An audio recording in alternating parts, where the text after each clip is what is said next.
चल पई सोने पा कबड्डी कबड्डी लाले दी एक बारी फेर जद रेड करन नूं चले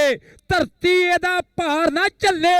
वेलन वर्गे पट मुंदे दे जग ते हो गई बल्ले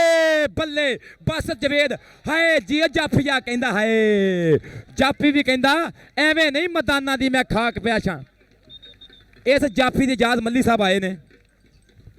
इस्लामाबाद होएगा। इस तो बाद सिख गेम्स आस्ट्रेलिया हो रहे हैं जो पाकिस्तान की टीम जाएगी। चल जवाना माना गया कुद्दा जियो जवाना जी पई हुई कबड्डी बासत जवेद ते कुद्दा बासत जवेद जियो जवाना जी हाय वजी हुई कैंची ते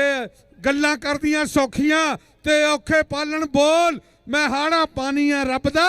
तू घोड़ी अगा नूं टोर मैं हाड़ा पानी है रब दा तू घोड़ी अगा नूं टोर 30 सेकंडां दा समा टक टक टक। अज मैं जोर तूफाना दा वेख लेना हथ पट्टां ते मार के निकल आया। अज मैं भार चट्टाना दा वेख लेना और मुंडे नाल जोड़ा खिंचिया है कैंची सट्टी गबरू ने बिल्कुल नाल चिंबड़ गया बासत जवेद बल्ले बल्ले हुंदी होया इस टाइम हो गए दोवें गुत्थम गुत्थी ते वज गया ललकारा हुण ते नंबर होई खड़ूगा जेड़ा जान च भारा। और कबड्डी एसोसीएशन गुजरात पाकिस्तान कबड्डी फेडरेशन और जिन्ने भी वीर नाल जुड़े हुए हैं मोहतरम जनाब चौधरी मोहम्मद अशरफ गोंदल साहब मोहम्मद सरवर राणा जहांगीर मोड़ फैसलाबाद इधरले पासे कबड्डर कहंदे वसीम कंबो बासा जवेद बासा 188 नड़ियाला चल बई सोने सामने पूरा तान ला के मुंडा फड़ना चाहता है। पिछला जप्पा लाले नूं कीता है पर हुण देखांगे कहंदे ये सारे कंबो मैं ही फड़ांगा। आओ लै जी की बनया जी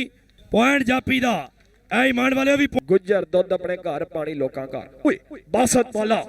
बासत पाला फड़िया गोटे लजपाल प्रीत नो मोड़ दे नहीं जदी बाह फड़ लैन ओदी छोड़ दे नहीं कैंची लाइए नौजवान ने मोहम्मद अब्दुल बासत पॉइंट हो गया जी जाफी दा यासीन पट्टी साहब।